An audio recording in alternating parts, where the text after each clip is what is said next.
ಜೀನಾಗೆ ಸಂಪಾದಕತ್ವದಲ್ಲಿ GMS news Sagar ಸುದ್ದದ ಆಚೆ ಈಚೆ ಬುಧವಾರದ news ಅಪ್ಡೇಟ್ಗೆ ತಮಗೆ ಸ್ವಾಗತ. ಮುಖ್ಯಾಂಶಗಳು: ಜನವರಿ 18ರ ಅಡಿಕೆ ಬೆಳೆಗಾರರ ಸಮಾವೇಶಕ್ಕೆ ಬರದ ಸಿದ್ಧತೆ.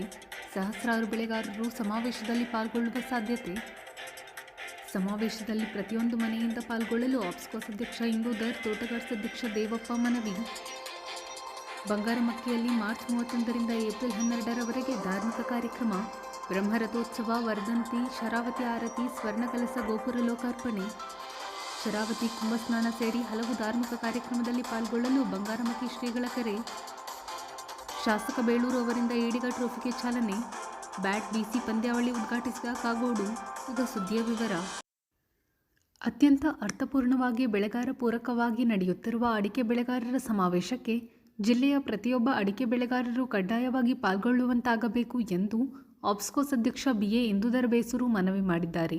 ಬುಧವಾರ ಸುದ್ದಿಗೋಷ್ಠಿಯಲ್ಲಿ ಮಾತನಾಡಿದ ಅವರು, ಪತ್ರಕರ್ತ ನನ್ನ ಆತ್ಮೀಯ ಸ್ನೇಹಿತರಿಗೆ ಸ್ವಾಗತ ಮಾಡ್ತಾ, ಈ ಒಂದು ಅಡಿಕೆ ಬೆಳೆಗಾರರ ಸಮಾವೇಶ ಏನು ಸಾಗರದಲ್ಲಿ ನಡೀತಾ ಇದೆ, ಆ ಸಮಾವೇಶಕ್ಕೆ ನಮ್ಮ ಆಪ್ಕೋಸು ಮತ್ತು ತೋಟಗಾರ್ಸ್ ನಾವು ಸಂಪೂರ್ಣವಾದಂಥ ಬೆಂಬಲವನ್ನು ನಾವು ಅಡಿಕೆ ಬೆಳೆಗಾರರ ಸಮಾವೇಶಕ್ಕೆ ಕೊಟ್ಟಿದ್ದೀವಿ. ಅದೇ ರೀತಿ ಸಮಾವೇಶದ ಮಾಡೋದ್ರ ಮುಖಾಂತರನೂ ಕೂಡ ಇವತ್ತು ಅಡಿಕೆ ಬೆಳೆಗಾರರ ಸಮಸ್ಯೆಗಳು ಭಾಳ ಇದೆ. ಇವತ್ತು ನಾವು ನಮ್ಮ ಮಹಾಮಂಡಲ ಅಂತೇಳಿ ನಮ್ಮ ಅಡಿಕೆ ಸಹಕಾರಿಗಳ ಒಕ್ಕೂಟ ಒಂದು ನಮ್ಮದು ರಾಜ್ಯ ಮಟ್ಟದಲ್ಲಿ ನಾವು ಕಟ್ಕೊಂಡಿದ್ದೀವಿ. ಅದ್ರ ಮುಖಾಂತರ ದೊಡ್ಡ ಹೋರಾಟವನ್ನು ಡೆಲ್ಲಿವರೆಗೂ ನಾವು ಮಾಡ್ತಾ ಇದ್ದೀವಿ. ಎಲ್ಲ ಅಡಿಕೆಗೆ ಇರ್ತಕ್ಕಂಥ ಇವತ್ತು ಸುಪ್ರೀಂ ಕೋರ್ಟಲ್ಲಿ ಇರ್ತಕ್ಕಂಥ ಕೇಸಿನ ಬಗ್ಗೆ ಇರ್ಬೋದು, ಪ್ರತಿಯೊಂದರಲ್ಲೂ ಕೂಡ ನಾವು ನಮ್ಮ ಮಹಾಮಂಡಲದಿಂದ ನಾವು ಮಾಡ್ತಾ ಇದ್ದೀವಿ. ಈಗ ಒಂದು ನಮ್ಗೆ ಅವಕಾಶ ಅಂದ್ರೆ ಅಡಿಕೆ ಬೆಳೆಗಾರರ ಒಂದು ಬೃಹತ್ ಸಮಾವೇಶ ನಡೆಯೋದ್ರಿಂದ ಸೆಂಟ್ರಲ್ ಮಂತ್ರಿಯವರಾಗಿರ್ತಕ್ಕಂಥ ಶಿವರಾಜ್ ಸಿಂಗ್ ಚೌಹಾಣ್ ಅವರು ಏನು ನಮಗೆ ಸಾಗರಕ್ಕೆ ಆಗಮಿಸ್ತಾ ಇದ್ದಾರೆ, ಅದು ನಮಗೆ ಒಂದು ಒಳ್ಳೆ ನ್ಯೂಸ್ ಆಗುತ್ತೆ ಅಂತೇಳಿ ನಾವು ತಿಳ್ಕೊಂಡಿದ್ದೀವಿ.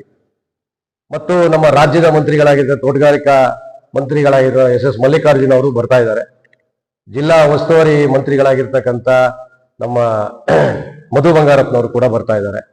ಅದೇ ರೀತಿ ನಮ್ಮ ಜಿಲ್ಲೆಯ MP ಅವರಾಗಿರ್ತಕ್ಕಂಥ ಸನ್ಮಾನ್ಯ ರಾಘವೇಂದ್ರ ಅವರು ಕೂಡ ಬರ್ತಾ ಇದ್ದಾರೆ. ಅದೇ ರೀತಿ ನಮ್ಮ ಶಿರ್ಸಿ ಸಂಸದರಾಗಿರ್ತಕ್ಕಂಥ ವಿಶ್ವೇಶ್ವರ ಹೆಗಡೆ ಕಾಗೇರಿ ಅವರು ಬರ್ತಾ ಇದ್ದಾರೆ. ಅದೇ ರೀತಿ ನಮ್ಮ ಈ ಅಡಿಕೆ ಬೆಳೆಗಾರರ ಸಮಾವೇಶಕ್ಕೆ ನಮ್ಮ ತಾಲೂಕಿನ MLA ಅವರಾಗಿರ್ತಕ್ಕಂಥ ಗೋಪಾಲಕೃಷ್ಣ ಬೇಳೂರು ಅವರು ಅಧ್ಯಕ್ಷತೆಯನ್ನು ವಹಿಸಿದ್ದಾರೆ. ಅದೇ ರೀತಿ ಮಾಜಿ ಮಂತ್ರಿಗಳು ಆದಂಥ ಹಾಲಪ್ಪನವರು ಭಾಗವಹಿಸ್ತಾ ಇದ್ದಾರೆ. ನಮ್ಮ ಟಾಸ್ಕ್ ಫೋರ್ಸ್ ಅಧ್ಯಕ್ಷರಾಗಿರ್ತಕ್ಕಂಥ RG ಜ್ಞಾನೇಂದ್ರ ಅವರು ಬರ್ತಾ ಇದ್ದಾರೆ. ಅವರೆಲ್ಲರ ಒಂದು ಸಮ್ಮುಖದಲ್ಲಿ ಈ ಒಂದು ಅಡಿಕೆ ಬೆಳೆಗಾರರ ಸಮಾವೇಶ ಚೆನ್ನಾಗಿ ಮಾಡಬೇಕು ಅನ್ನೋದಕ್ಕಾಗಿ ನಾವು ಮತ್ತು ತೋಟಗಾರಸ್ನವರು 2 ಜನ ಸೇರಿ ಅವ್ರ ಜೊತೆಗೆ ಸೇರಿಕೊಂಡು ಈ ಕಾರ್ಯಕ್ರಮವನ್ನು ಯಶಸ್ವಿಗೊಳಿಸಬೇಕು. ಇದು ಅಡಿಕೆ ಬೆಳೆಗಾರರಿಗೆ ಮುಂದೆ ಅನುಕೂಲ ಆಗಬೇಕು. ಇವತ್ತು ನಮ್ಮ ಸುಪ್ರೀಂ ಕೋರ್ಟಲ್ಲಿ ನಮ್ಮ ಅಡಿಕೆ ಬೆಳೆಗಾರದ್ದು ನಮ್ಮ ತಲೆ ಮೇಲೆ ಕತ್ತಿ ತೂಗ್ತಾ ಇದೆ. ಇದು ಸೆಂಟ್ರಲ್ ಮಂತ್ರಿಗಳು ಬಂದಿದ್ದರಿಂದ ಇದನ್ನ ಸೆಂಟ್ರಲ್ ಗೌರ್ಮೆಂಟಿಗೆ ತಿಳಿಸುವಂತ ಒಂದು ವ್ಯವಸ್ಥೆ ಇವತ್ತು ಮಂತ್ರಿಗಳಿಂದ ಆಗಬೇಕು ಅನ್ನೋದು ನಮ್ಮ ಒತ್ತಡ. ಹಾಗಾಗಿ ನಾವು ಒಂದು ಸಂಪೂರ್ಣ ಬೆಂಬಲವನ್ನು ಕೊಟ್ಟು ತಮ್ಮ ಮುಖಾಂತರ ನಮ್ಮ ಸಂಸ್ಥೆ ಗ್ರಾಹಕರು ಮತ್ತು ತೋಟಗಾರ ಸಂಸ್ಥೆಯ ಸದಸ್ಯರುಗಳಿಗೆ ಅದು ಎಲ್ಲರಿಗೂ ಸುದ್ದಿ ಆಗಬೇಕು. ಕನಿಷ್ಠ ಒಂದು 10ರಿಂದ 15,000 ಜನ ನಾವು ಬೆಳೆಗಾರರು ಸೇರದೇ ಇದ್ರೆ ನಮ್ಮ ಶಕ್ತಿ ನಮ್ಮದು ಬರಬೇಕು. ಇವತ್ತು ಎಲ್ಲ ಇದಕ್ಕೂ ಹೋರಾಟವನ್ನು ಮಾಡ್ತಾರೆ, ನಾವು ಅಡಿಕೆ ಬೆಳೆಗಾರರು ಯಾವ ಹೋರಾಟನೂ ಇಲ್ಲ. ಈ ಮುಖಾಂತರವಾದರೂ ನಮ್ಮ ಶಕ್ತಿ ತೋರ್ಸೋಣ, ಅದು ಕೇಂದ್ರಕ್ಕೆ ನಮ್ಮ ಶಕ್ತಿ ಹೋಗ್ಲಿ ಅಂತ ಹೇಳಿ ನಾವೆಲ್ಲರೂ ಒಟ್ಟಾಗಿ ಈ ಕಾರ್ಯಕ್ರಮವನ್ನ ಮಾಡ್ತಾ ಇದೀವಿ. ಅದು ಯಶಸ್ವಿಗೊಳಿಸೋದು ತಮ್ಮ ಮುಖಾಂತರ ಸುದ್ದಿ ಆಗಲಿ ಅಂತೇಳಿ ನಾನು ಈ ಸಂದರ್ಭದಲ್ಲಿ ಹೇಳಕ್ಕೆ. ತೋಟಗಾರ ಸಂಸ್ಥೆ ಅಧ್ಯಕ್ಷ KC ದೇವಪ್ಪ ಮಾತನಾಡಿ, ನಮ್ಮ ಆಪ್ಕೋಸ್ ಅಧ್ಯಕ್ಷರು, ಮಾಜಿ ಅಧ್ಯಕ್ಷರು, ಹಿರಿಯರಾಗಿರ್ತಕ್ಕಂಥ ಸೂರ್ಯನಾರಾಯಣರವರಿದ್ದಾರೆ. ಮತ್ತೊಮ್ಮೆ ತಮಗೆಲ್ಲರಿಗೂ ಮಾಧ್ಯಮದ ಮಿತ್ರರಿಗೆ ಸ್ವಾಗತವನ್ನು ಬಯಸ್ತಾ, ಬರುವ 18/1/2025 ಶನಿವಾರ ಸಾಗರದ ಸಂತೆ ಮೈದಾನದಲ್ಲಿ ಅಡಿಕೆ ಬೆಳೆಗಾರರ ಸಂಘ, ತೋಟಗಾರ್ಸ್, ಆಪ್ಸ್ಕೋಸ್ ಸಂಸ್ಥೆಗಳ ಸಹಯೋಗದಲ್ಲಿ ಹಮ್ಮಿಕೊಂಡಿರುವ ಅಡಿಕೆ ಬೆಳೆಗಾರರ ಸಮಾವೇಶಕ್ಕೆ ಕೇಂದ್ರ ಸಚಿವರಾಗಿರ್ತಕ್ಕಂಥ ಶಿವರಾಜ್ ಸಿಂಗ್ ಚೌಹಾಣ್ ಹಾಗೂ ಲೋಕಸಭಾ ಸದಸ್ಯರಾದ BY ರಾಘವೇಂದ್ರ ಹಾಗೂ ರಾಜ್ಯ ಸರ್ಕಾರದ ಶಿವಮೊಗ್ಗ ಜಿಲ್ಲೆಯ ಉಸ್ತುವಾರಿ ಸಚಿವರು, ಶಿಕ್ಷಣ ಸಚಿವರಾದ ಮಧು ಬಂಗಾರಪ್ಪ, ನಮ್ಮ ಕ್ಷೇತ್ರದ ಶಾಸಕರು, ಅರಣ್ಯ ಅಭಿವೃದ್ಧಿ ನಿಗಮದ ಅಧ್ಯಕ್ಷರಾಗಿರ್ತಕ್ಕಂಥ ಗೋಪಾಲಕೃಷ್ಣ ಬೇಳೂರು ಮಾಜಿ ಗೃಹ ಮಂತ್ರಿಗಳು, ತೀರ್ಥಹಳ್ಳಿ ಕ್ಷೇತ್ರದ ಶಾಸಕರಾದ ಅರಗ ಜ್ಞಾನೇಂದ್ರ ಹಾಗೂ ನಮ್ಮ ಮಾಜಿ ಶಾಸಕರಾಗಿರ್ತಕ್ಕಂಥ ಹರ್ತಾಳ್ ಹಾಲಪ್ಪನವರು, ಇನ್ನು ಹಲವಾರು ಅಧಿಕಾರ ಸ್ಥಾನದಲ್ಲಿರುವ ಪ್ರಮುಖರು ಆಗಮಿಸಲಿದ್ದಾರೆ. ಇಷ್ಟರೊಳಗೆ ಅಡಿಕೆ ಬೆಳೆಗಾರರಿಗೆ ಇರುವ ಸಮಸ್ಯೆಗಳನ್ನು ತೆಗೆದುಕೊಂಡು ಎಲ್ಲಾ ಸಹಕಾರಿ ಸಂಸ್ಥೆಗಳು, ಕ್ಯಾಂಪ್ಕೋ, ಮ್ಯಾಮ್ಕೋ, ಸಾಗರ ತೋಟಗಾರ್ಸ್, ಅಫ್ಸ್ಕೋಸ್, ಈಗ ನಾವೆಲ್ಲರೂ ಸೇರಿಸಿಕೊಂಡ ಅಡಿಕೆ ಬೆಳೆಗಾರರ ಪರವಾದ ಒಕ್ಕೂಟದ ವತಿಯಿಂದ ಸ್ವರ್ಗದ ಶ್ರೀಯುತ ಮಂಜಪ್ಪಣ್ಣನವರ ಮುಖಂಡತ್ವದಲ್ಲಿ 2014ರಿಂದ 25ಕ್ಕೂ ಹೆಚ್ಚು ಬಾರಿ ಕೇಂದ್ರ ಸರ್ಕಾರ ಹಾಗೂ ರಾಜ್ಯ ಸರ್ಕಾರಗಳ ಮಂತ್ರಿಗಳನ್ನು, ಅಧಿಕಾರಿಗಳನ್ನು ಖುದ್ದಾಗಿ, ಪ್ರಾಯಶಃ ಸೂರ್ಯನಾರಾಯಣ ಅವರು ಹೋಗಿದ್ದಿದೆ, ಇವರು ಇಂದುಧರ್ ಗೌಡರು ಹೋಗಿದ್ದಿದೆ, ನಾನು ಸಹ ಹೋಗಿದ್ದೇನೆ. ಬೇರೆ ಬೇರೆ ಸಂದರ್ಭದಲ್ಲಿ ಬೇರೆ ಬೇರೆ ನಾವು ಸಹಕಾರಿಗಳು ಇವತ್ತು ಖುದ್ದಾಗಿ ಭೇಟಿ ಮಾಡಿ ಹಲವಾರು ಬಾರಿ ಅಡಿಕೆ ಬೆಳೆಗಾರರ ಪರವಾದ ಕೆಲಸಗಳನ್ನ ನಮ್ಮೆಲ್ಲ ಸಂಸ್ಥೆಗಳು ಮಾಡುತ್ತಾ ಬಂದಿದ್ದೇವೆ. ಇದೀಗ ನಿಮ್ಮೆಲ್ಲರ ಸುಯೋಗ, ಸಾಗರ ತಾಲೂಕಿನ ಸುಯೋಗದಿಂದ ಕೇಂದ್ರ ಸಚಿವರು, ರಾಜ್ಯ ಸಚಿವರು, ಶಾಸಕರು ನಮ್ಮೂರಿಗೆ ಆಗಮಿಸಿ ನಮ್ಮೆಲ್ಲರ ಅಹವಾಲುಗಳನ್ನು ಕೇಳಿಸಿಕೊಳ್ಳಲು ಬರ್ತಾ ಇದ್ದಾರೆ. ಈ ಸಭೆಗೆ ಅಪಾರ ಸಂಖ್ಯೆಯಲ್ಲಿ ಅಡಿಕೆ ಬೆಳೆಗಾರರು, ಇದನ್ನ ಅವಲಂಬಿಸಿದ ಕೃಷಿ ಕೆಲಸಗಾರರು ಭಾಗವಹಿಸಿ ಮುಂದಿನ ದಿನಗಳಲ್ಲಿ ಅಡಿಕೆ ಬೆಳೆಗಾರರ ಸಮಸ್ಯೆಗಳನ್ನು ತೆಗೆದುಕೊಂಡು ಸರ್ಕಾರದೊಂದಿಗೆ ಮಾತುಕತೆ ನಡೆಸುವ ಸಂದರ್ಭ ಬಂದಾಗಲೆಲ್ಲ ತುಂಬಾ ಅನುಕೂಲವಾಗುವ ಮಹತ್ವದ ವಿಷಯ ಇರುವುದರಿಂದ ಅಡಿಕೆ ಬೆಳೆಗಾರರೆಲ್ಲ ಈ ಒಂದು ದಿನ ತಮ್ಮೆಲ್ಲ ವೈಯಕ್ತಿಕ ಕೆಲಸ ಕಾರ್ಯಗಳನ್ನು ಬದಿಗೊತ್ತಿ ಈ ಸಮಾವೇಶದಲ್ಲಿ ಭಾಗವಹಿಸಿ ನಮ್ಮೆಲ್ಲ ಅಡಿಕೆ ಬೆಳೆಗಾರರ ಬಹುಬೇಡಿಕೆಗಳನ್ನು ಈಡೇರಿಸಲು ಉಪಸ್ಥಿತರಿದ್ದು ಬೆಂಬಲ ವ್ಯಕ್ತಪಡಿಸಬೇಕೆಂದು ಈ ಮೂಲಕ ನಾನು ಒತ್ತಾಯ ಮಾಡ್ತಾ ಇದ್ದೇನೆ. ಅಲ್ಲದೆ ಸುಪ್ರೀಂ ಕೋರ್ಟ್ನಲ್ಲಿ ಅಡಿಕೆ ಬೆಳೆಗಾರರ ಕೇಸಿಗಾಗಿ ಸಮಸ್ತ ಅಡಿಕೆ ಬೆಳೆಗಾರರ ಸಮಸ್ಯೆಗಳ ಪರಿಹಾರಕ್ಕೆ ಬೆನ್ನು ಹತ್ತಿ ಕೆಲಸ ಮಾಡಬೇಕಾಗಿಯೇ ಕ್ರೋಢೀಕರಿಸಿಕೊಂಡಿರ್ತಕ್ಕಂಥ ಹಣ, ಅದನ್ನು ನಾವು ಒಕ್ಕೂಟದಿಂದ ಯಾರಿಗೂ ನಾವು ದೇಣಿಗೆ ಎಲ್ಲ ಕೊಡೋದಿಲ್ಲ, ಯಾವ್ದಾದ್ರು ದೇಣಿಗೆ ಅರ್ಜಿಗಳನ್ನು ನಾವು ಒಕ್ಕೂಟದವ್ರು ಕೊಡೋದಿಲ್ಲ. ಆದ್ರೆ ಅಫ್ಸ್ಕೋಸ್ ಮಾಜಿ ಅಧ್ಯಕ್ಷ ಸೂರ್ಯನಾರಾಯಣರವರು, ನಾವು ಹಾಗೂ ಸ್ವರ್ಗದ ಮಂಜಪ್ಪನವರು ಸೇರಿ ನಮ್ಮ ಈ ಸಮಾವೇಶಕ್ಕೆ 2 ಲಕ್ಷ ರೂಪಾಯಿಗಳನ್ನು ನಾವು ದೇಣಿಗೆಯಾಗಿ ಕೊಡ್ತಾ ಇರೋದಂತಹ ತಮ್ಮ ಗಮನಕ್ಕೆ ಈಗ ತರ್ತಾ ಇದ್ದೇನೆ. ಅದು ಅಲ್ಲದೆ ಶ್ರೀಯುತ ಮಂಜಪ್ಪನವರು ನವದೆಹಲಿಗೆ ಹೋಗಿರ್ತಕ್ಕಂಥ ಸಂದರ್ಭದಲ್ಲಿ ಉಪರಾಷ್ಟ್ರಪತಿಗಳಾಗಿರ್ತಕ್ಕಂಥ ಜಗದೀಶ್ ಧನ್ಕರ್ ಅವರ ಸೆಕ್ರೆಟರಿಗಳನ್ನ ಕರೆದು ಡಾಕ್ಯುಮೆಂಟ್ರಿ ಮಾಡಬೇಕು, ಅಡಿಕೆ ಬೆಳೆ ಬಗ್ಗೆ ವಿಷಕಾರಕ ಅಲ್ಲ ಅಂತ ಉಪಯುಕ್ತ ಮಾಹಿತಿ ಬರುವಂತಹ ಡಾಕ್ಯುಮೆಂಟ್ರಿಯನ್ನ ಲೋಕಸಭಾ ಅಲ್ಲಿ ಏನು ಅಂದ್ರೆ ಲೀಸರ್ ವೇಳೆಯಲ್ಲಿ ಪ್ರಚಾರ ಮಾಡಬೇಕು. ಎಲ್ಲ ಬೆಳೆ ಬಗ್ಗೆ ಇವತ್ತು ಡಾಕ್ಯುಮೆಂಟ್ರಿಗಳಿದೆ, ಅದನ್ನ ಅಡಿಕೆ ಬಗ್ಗೆ ಇಲ್ಲ ಅಂತ ಹೇಳಿದಾಗ ನಾವು ಒಕ್ಕೂಟದವರು ತುರ್ತು ಸಭೆ ಸೇರಿ ಮೊನ್ನೆ ಈ ಸಂದರ್ಭ ಉಪಯೋಗಿಸಿದಕ್ಕಾಗಿ ನಾನು ಆ ವಿಷಯವನ್ನು ಹೇಳಲೇಬೇಕಾಗಿದೆ. ಗೋಷ್ಠಿಯಲ್ಲಿ ಸೂರ್ಯನಾರಾಯಣ್ ಕೆಎಂ, ಪ್ರಕಾಶ್ ಇನ್ನಿತರರು ಹಾಜರಿದ್ದರು. ಶ್ರೀ ಕ್ಷೇತ್ರ ಬಂಗಾರಮಕ್ಕಿಯಲ್ಲಿ ಮಾರ್ಚ್ 31ರಿಂದ ಏಪ್ರಿಲ್ 12ರವರೆಗೆ ವಿವಿಧ ಧಾರ್ಮಿಕ ಕಾರ್ಯಕ್ರಮಗಳನ್ನು ಹಮ್ಮಿಕೊಳ್ಳಲಾಗಿದೆ ಎಂದು ಬಂಗಾರಮಕ್ಕಿ ಕ್ಷೇತ್ರದ ಧರ್ಮದರ್ಶಿ ಶ್ರೀ ಮಾರುತಿ ಗುರೂಜಿ ತಿಳಿಸಿದರು. ಸಾಗರದ ದೈವಜ್ಞ ಕಲ್ಯಾಣ ಮಂಟಪದಲ್ಲಿ ಬುಧವಾರ ಶ್ರೀ ಕ್ಷೇತ್ರದಲ್ಲಿ ನಡೆಯುತ್ತಿರುವ ಧಾರ್ಮಿಕ ಉತ್ಸವದ ಜನಸಂಪರ್ಕ ಅಭಿಯಾನವನ್ನು ಉದ್ಘಾಟಿಸಿ ಅವರು ಮಾತನಾಡುತ್ತಿದ್ದರು. ಶ್ರೀ ಕ್ಷೇತ್ರ ಬಂಗಾರಮಕ್ಕಿಯಲ್ಲಿ ಇದೇ ಬರತಕ್ಕಂಥ ಮಾರ್ಚ್ 31ರಿಂದ ಏಪ್ರಿಲ್ 12ರವರೆಗೆ ಶ್ರೀದೇವರ ಪುನಃ ಪ್ರತಿಷ್ಠಾಪನಾ ಕಾರ್ಯಕ್ರಮ, ಪರಿವಾರ ದೇವತೆಗಳ ಪ್ರತಿಷ್ಠಾಪನಾ ಕಾರ್ಯಕ್ರಮ, ಶ್ರೀದೇವರಿಗೆ ನೂತನ ಗೋಪುರ ಹಾಗೂ ಸ್ವರ್ಣ ಕಲಶ ಸ್ಥಾಪನೆ, ಸಮಗ್ರ ಸ್ಥಾಪನೆ, ಈ ಎಲ್ಲ ಕಾರ್ಯಕ್ರಮಗಳನ್ನು ಸಂಕಲ್ಪಿಸಿ ಸಂಪರ್ಕ ಅಭಿಯಾನವನ್ನು ಪ್ರಾರಂಭ ಮಾಡಿದ್ದೇವೆ.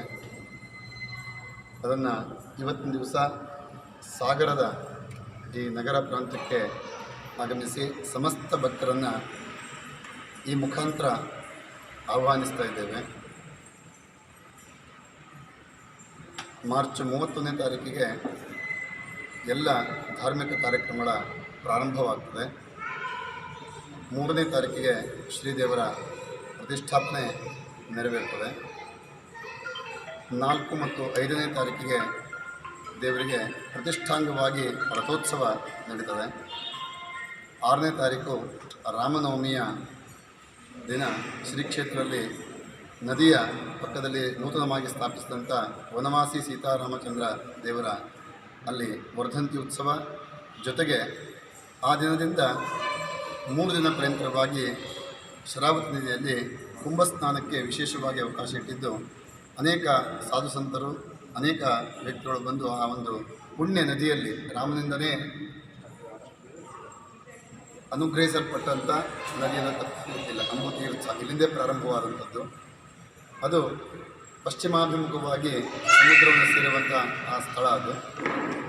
ಆ ಭಾಗದಲ್ಲಿ ವಿಶೇಷವಾಗಿ ನದಿಯ ಪ್ರಾಮುಖ್ಯತೆ, ನೀರಿನ ಪ್ರಾಮುಖ್ಯತೆ ಸಮಾಜ ಅರ್ಥಕೊಳ್ಬೇಕು. ಆ ಕಾರಣಕ್ಕಾಗಿ ಎಲ್ಲ ಸಾಧು ಸಂತರನ್ನು ಆಹ್ವಾನಿಸ್ತಾ ಇದ್ದೇವೆ ಆ ಒಂದು ಪುಣ್ಯ ಸ್ನಾನವನ್ನು ಮಾಡಲಿಕ್ಕೆ.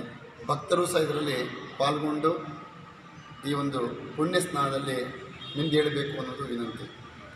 ಜೊತೆಗೆ 7ನೇ ತಾರೀಕಿನ ದಿವಸ ಸಾಯಂಕಾಲ ಆ ನದಿಗೆ ಗೌರವಿಸುವ ನಿಮಿತ್ತವಾಗಿ ಅಂಬುತೀರ್ಥದಿಂದ ಆರಂಭಗೊಂಡು ಶರಾವತಿ ನದಿ ಸಂಗಮವಾಗುವ ಸಮುದ್ರ ಪರ್ಯಂತರವಾಗಿರ್ತಕ್ಕಂಥ ನದಿಯ ಎಡಬಲದಂಡೆಗಳಿರ್ತಕ್ಕಂಥ ಎಲ್ಲ ಸಮಸ್ತ ಗ್ರಾಮಸ್ಥರನ್ನು, ದೇವಸ್ಥಾನಗಳನ್ನು, ಮಠ ಮಂದಿರಗಳನ್ನು ಎಲ್ಲರನ್ನು ನಾವು ವಿಜ್ಞಾಪಿಸ್ಕೊಳ್ತಾ ಇದ್ದೇವೆ. ಅಲ್ಲಿಯ ಜನತೆಗಳನ್ನು ವಿಜ್ಞಾಪಿಸ್ಕೊಳ್ತಾ ಇದ್ದೇವೆ. ಈ ಭಾಗದ ಸಮಸ್ಯೆಯನ್ನು ಸಹ ನಾವು ಕೇಳ್ಕೊಳ್ತಾ ಇದ್ದೇವೆ. ಆ ಸಂದರ್ಭದಲ್ಲಿ 7ನೇ ತಾರೀಕು, ಏಪ್ರಿಲ್ 7ನೇ ತಾರೀಕಿನ ದಿವಸ ಸಾಯಂಕಾಲ 6:15 ಸರಿಯಾಗಿ ಆ ನದಿಗೆ ಒಂದು ಆರತಿಯನ್ನು ಮಾಡುವ ಮುಖಾಂತರ, ಯಾಕೆಂದರೆ ನಾವು ನದಿಯ ನೀರನ್ನು ನಾವು ಸ್ವೀಕರಿಸ್ತಾ ಇದ್ದೇವೆ, ಬದುಕ್ತಾ ಇದ್ದೇವೆ ಅಂತಾದರೆ ಅದಕ್ಕೆ ನಾವು ಕೃತಜ್ಞತೆಯನ್ನು ಸಲ್ಲಿಸಬೇಕಾದ ನಮ್ಮೆಲ್ಲರ ಧರ್ಮ ಇದೆ. ಹಾಗಾಗಿ ಆ ಸಂದರ್ಭದಲ್ಲಿ ಶರಾವತಿ ಆರತಿ ಎನ್ನುವಂಥ ಕಾರ್ಯಕ್ರಮವನ್ನು ಸಂಕಲ್ಪ ಮಾಡಿದ್ದೇವೆ. ಆ ಶುಭ ಸಂದರ್ಭದಲ್ಲಿ ತಾವೆಲ್ಲರೂ ಸಹ ನದಿಯಲ್ಲಿ ಇರ್ತಕ್ಕಂಥ ಈ ಭಾಗದಲ್ಲಿರ್ತಕ್ಕಂಥವರು ಒಂದು ಆರತಿಯನ್ನು ಮಾಡಿ ಅದಕ್ಕೊಂದು ಗೌರವವನ್ನು ಸಲ್ಲಿಸುವಂಥ ಕಾರ್ಯವನ್ನು ಮಾಡಿದರೆ ನಮ್ಮ ಕಾರ್ಯಕ್ರಮಕ್ಕೆ ನೀವು ಸಹ ಅಲ್ಲಿ ಕೈ ಜೋಡಿಸಿದ ಹಾಗೆ ಈ ಕಾರ್ಯಕ್ರಮವು ಸಹ ಯಶಸ್ವಿಯಾಗಿ ನಡೆಸಿಕೊಳ್ಬೇಕು. ಮತ್ತು 3 ದಿನ ಪರ್ಯಂತರ ನಡೆಯತಕ್ಕಂಥ ಕುಂಭಸ್ನಾನ ಬೆಳಗ್ಗೆ ಮತ್ತು ಮಧ್ಯಾಹ್ನ ಸಾಯಂಕಾಲ 3 ಹೊತ್ತಲ್ಲೂ ಸಹ ಅವಧಿಯನ್ನು ನಿಗದಿಪಡಿಸಿದ್ದೇವೆ. ಆ 3 ದಿನಗಳಲ್ಲಿ 7, 8, 9ನೇ ತಾರೀಕಿನ ದಿವಸ 3 ದಿವಸ ನಡೆಯತಕ್ಕಂಥ ಕುಂಭಸ್ನಾನದಲ್ಲೂ ಸಹ ಸಮಸ್ತರೂ ಸಹ ಭಾಗವಹಿಸಬೇಕು. ಆನಂತರ ಪುನಃ 11ನೇ ತಾರೀಕಿಗೆ ಶ್ರೀದೇವರಿಗೆ ಅಲ್ಲಿ ಪುಷ್ಪರಥೋತ್ಸವ, 12ನೇ ತಾರೀಕಿಗೆ ಬ್ರಹ್ಮರಥೋತ್ಸವ ಹಾಗೂ 13ನೇ ತಾರೀಕಿಗೆ ಕೋಕಳಿಯೊಂದಿಗೆ ಈ ಕಾರ್ಯಕ್ರಮ ಸಂಪನ್ನಗೊಳ್ಳುತ್ತಾ ಇದೆ. ಈ ಕಾರ್ಯಕ್ರಮದಲ್ಲಿ ವಿಶೇಷವಾಗಿ ನೀವೆಲ್ಲರೂ ಸಹ ಭಾಗವಹಿಸಬೇಕು. ಕ್ಷೇತ್ರದಲ್ಲಿ ನಾವು ಈ ಒಂದು ಕ್ಷೇತ್ರದ ಒಂದು ಹೊಣೆಗಾರಿಕೆಯನ್ನು ಹೊತ್ತು 25 ವರ್ಷಗಳು ಸಂದಾಯ ಆಗಿದೆ. ಬಹುಶಃ ನಮಗೆ ರಜತೋತ್ಸವ ಮಹೋತ್ಸವದ ವಿಶೇಷದ ಅಗತ್ಯತೆ ಇಲ್ಲ, ಹಾಗೆ ನಾನು ಅದೇನು ಹೇಳ್ತಾ ಇಲ್ಲ. ಅದರ ಪರವಾಗಿ ದೇವರ ಈ ಕಾರ್ಯಕ್ರಮದಲ್ಲಿ ನೀವು ಭಾಗವಹಿಸಿದಂತಾದರೆ ಅದರಿಂದ ಶ್ರೇಯಸ್ಸು ಇನ್ನೊಂದಿಲ್ಲ. ಹಾಗಾಗಿ ನಿಮ್ಮೆಲ್ಲರನ್ನ ಸಾಗರ ಪ್ರಾಂತದ ಸಮಸ್ತರನ್ನು ಈ ಮಾಧ್ಯಮ ಮುಖಾಂತರವಾಗಿ ಆಮಂತ್ರಿಸ್ತಾ ಇದ್ದೇವೆ. ಸಮಸ್ತರಿಗೂ ಸಹ ಸ್ವಾಗತ.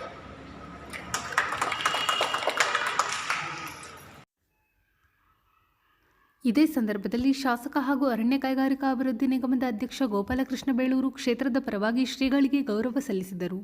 ದೈವಜ್ಞ ಬ್ರಾಹ್ಮಣ ಸಮಾಜದ ಹನುಮಂತ ವಿ ಶೇಟ್, ಯುಜಿ ಶ್ರೀಧರ್, ಜಗದೀಶ್ ಕುರ್ಡೇಕರ್, ಅರುಣ್ ಕುಮಾರ್, ನಾರಾಯಣ್ ಶೇಟ್, ಅಶೋಕ್, ನಗರಸಭಾ ಸದಸ್ಯರಾದ ಗಣೇಶ್ ಪ್ರಸಾದ್, ಮಧುರಾ ಶಿವಾನಂದ್, ಪ್ರೇಮಾ ಸಿಂಗ್, ಸವಿತಾ ವಾಸು, ಬಿಎಚ್ ಲಿಂಗರಾಜ್, ಪ್ರಮುಖರಾದ ಐವಿ ಹೆಗಡೆ, ಸುಧೀಂದ್ರ ಇನ್ನಿತರರು ಹಾಜರಿದ್ದರು.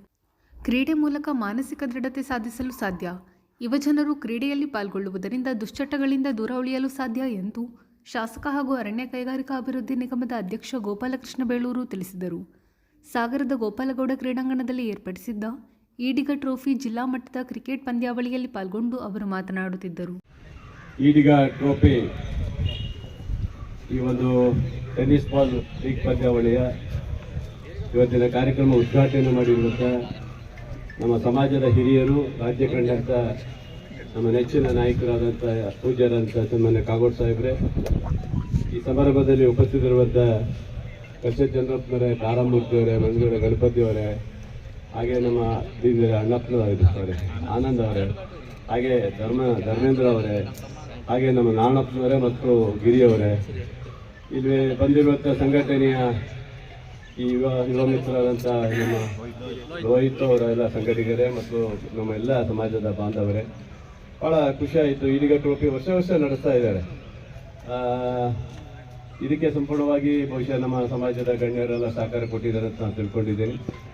ಇಂಥ ಒಂದು ಕಾರ್ಯಕ್ರಮವನ್ನು ಪಾಪ ಒಂದು ಸಮಾಜದ ವತಿಯಿಂದ ಮಾಡ್ತಾ ಇದ್ದಾರೆ. ನೀವೆಲ್ಲರೂ ಸಹಕಾರ ಕೊಡುವಂಥದ್ದಾಗಬೇಕು.